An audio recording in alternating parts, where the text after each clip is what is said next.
سب سے پہلا نکتہ، اللہ کی حاکمیت کا غیر مشروط اقرار جو بحمد اللہ قرارداد مقاصد میں ہے، لیکن اس کا عملی نتیجہ کتاب و سنت کی غیر مشروط بلا استثناء بالادستی کو تسلیم کرنا دستور میں، جو ہم نے نہیں کیا۔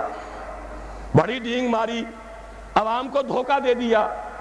علماء بھی پہلے تو کچھ بہت بیانات انہوں نے تیکھے دیے تھے، کچھ خیال ہو رہا تھا کہ شاید ہمت کریں گے، بعد میں سب کے سب منقار زیر پر ہو گئے۔ ایک دھمکی ملی، تم IJI کے ٹکٹ پر منتخب ہوئے ہو، سینیٹر بنے ہو، ہمارے بنے ہو، نہیں بول سکتے، لہذا چپ ہو گئے۔ ورنہ واقعہ یہ ہے، مولانا زاہد الراشدی کا ایک مراسلہ مجھے ملا تھا، وہ تمام علماء کو انہوں نے بھیجا کہ کیا مشروط بالادستی کتاب و سنت کی اسلام میں جائز ہے؟ ہر شخص کہے گا حرام، غیر مشروط بلا استثناء بالادستی، چاہے وہ نظام ہو اور چاہے وہ قانون ہو۔ ہم نے کہا ہے قرآن و سنت کی بالادستی بشرطے کہ وہ ہمارے نظام پر اثر انداز نہ ہو۔ یہ کلمہ کفر ہے، یہ وہ بات ہے جو قرآن کہتا ہے افتؤمنون ببعض الکتاب وتکفرون ببعض فما جزاء من يفعل ذلك منكم الا خزي في الحياة الدنيا ويوم القيامة يردون الى اشد العذاب وما الله بغافل عما تعملون۔ تو کیا تم ہماری کتاب کے ایک حصے کو مانتے اور ایک کو نہیں مانتے؟ تو جو کوئی بھی یہ کام کرے گا اس کی سزا اس کے سوا کچھ نہیں ہے کہ دنیا کی زندگی میں ذلیل و خوار کر دیے جائیں، جو کہ ہم ہیں اس وقت ہے۔ آج کیوں ذلیل کے کل تک نہ تھی پسند گستاخی فرشتہ ہماری جناب میں؟ اس کا جواب اس آیت میں ہے، الا خزي في الحیات الدنیا ویوم القیامت یردون الی اشد العذاب، اور قیامت کے دن ان کو شدید ترین عذاب میں جھونک دیا جائے۔ اور اللہ غافل نہیں ہے اسے جو تم کر رہے ہو۔ کس کو دھوکہ دے رہے ہو؟ عوام کو دھوکہ دے لو گے؟ اللہ کو تو نہیں دے سکتے۔ عوام کو تم نے مطمئن کر دیا، ہم نے نفاذ شریعت ایکٹ پاس کر دیا، وعدہ پورا کر دیا، لیکن یہ کہ اللہ کے ساتھ یہ دھوکے بازی بہت مہنگی پڑے گی۔ اس کا ایک نتیجہ اور سمجھ لیجئے، یہ خیال جو ہے یہ غلط ہے کہ کوئی قانون سازی ہوگی نہیں خلافت میں۔ قانون سازی ہوگی، اس لیے کہ اللہ اور اس کے رسول کے احکام وہ تو گنے چنے ہیں، وہ تو حدود ہے، دائرہ ہے، اس دائرے کے اندر جو مباحات ہیں وہ سب کی سب اپنے مشورے سے ہم طے کر سکتے ہیں۔ کیا بجٹ بنائیں، ایلوکیشن کیا ہو، ٹیکسیشن کیا ہو، فورن پالیسی کیا ہو، ایجوکیشن پر کیا نظام بنایا جائے، اس پہ ایلوکیشن کی طرح سارے کام جو اصل ہے وہ مباحات کا دائرہ ہے، اس کے اندر لیجسلیشن ہو سکتی ہے۔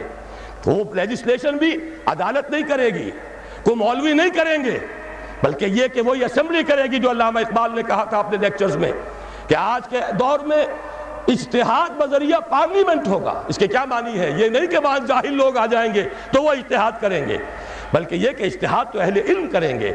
البتہ جس کا اجتہاد نافذ ہوگا وہ ہوگا جسے پارلیمنٹ کی اکثریت تسلیم کرے، اور عدالتوں کو یہ اختیار حاصل ہوگا، جو اعلیٰ عدالتیں ہیں سپیریئر کورٹس، وہاں ایک عام آدمی بھی جا کر دعویٰ دائر کر سکے گا کہ جناب دستور میں لکھا ہوا ہے کتاب و سنت کے خلاف کوئی قانون سازی نہیں ہو سکتی، فلاں قانون میں ثابت کرتا ہوں کتاب و سنت کے منافی ہے۔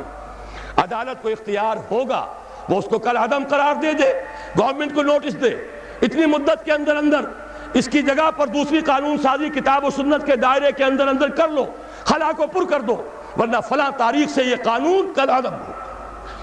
یہ ہے پروسیس۔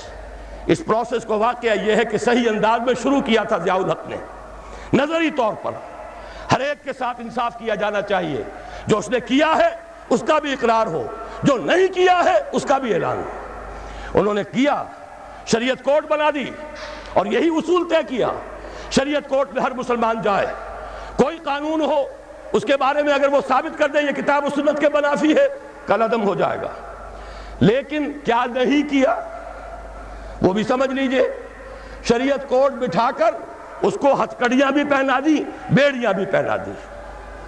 نہ ہمارے دستور کے بارے میں بول سکتے ہو، چاہے مفتی تقی عثمانی ہو اور چاہے پیر کرم بخش صاحب ہو اور کوئی بھی ہو، چاہے کوئی بڑے سے بڑا عالم نے لا کر بٹھا دیا، دستور پر بات نہیں کر سکتے، عدالتی قوانین پر بات نہیں کر سکتے، مالی قوانین پر بات نہیں کر سکتے، اور تو اور آئلی قوانین پر بھی بات نہیں کر سکتے۔ انا للہ و انا الیہ راجعون۔ کام بڑا اچھا کیا تھا، صحیح کیا تھا، لیکن یہ کہاوت ہے ہمارے ہاں، کوئی مہمان آیا ہو تو کہا جائے جناب یہ سب گھر آپ کا ہے اطمینان سے، لیکن دیکھیے کسی شے کو ہاتھ نہ لگائیے گا۔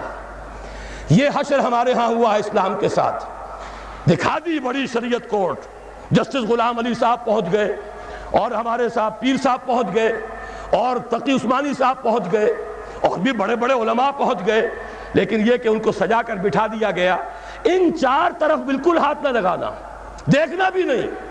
باقی کچھ قوانین ہے، ہوتا رہا ہے، ہوتا رہے گا، لیکن نہ مالیات کا نظام بدلے گا، نہ خاندانی نظام جو ہے اس میں جو کچھ کیا تھا ایک عامر مطلق نے پہلے ایوب خان نے، اور اس کو دوسرے اس عامر نے مسلسل 11 برس تک تحفظ دیا ہے، جس کو تمام اس ملک کے جتنے بھی مسلمہ فرقے ہیں، جتنے مسلک ہیں، سنی، شیعہ، دیوبندی، بریلوی، اہل حدیث، جماعت اسلامی، سب نے یہ کہا کہ یہ غلط ہے، شریعت سے خلاف ہے، شریعت سے تجاوز ہے، لیکن وہ قانون 1962 سے لے کر 1992 آ رہا ہے، 30 برس سے جوں کا توں لاگو۔ اسی میں ضیاء الحق صاحب کے 11 سال بھی، اور اسی میں ہماری شریعت کورٹ کے اتنے سال بھی سب جیت گئے ہیں، لیکن یہ کہ پرنالہ وہیں گر رہا، یہ نہیں ہوگا۔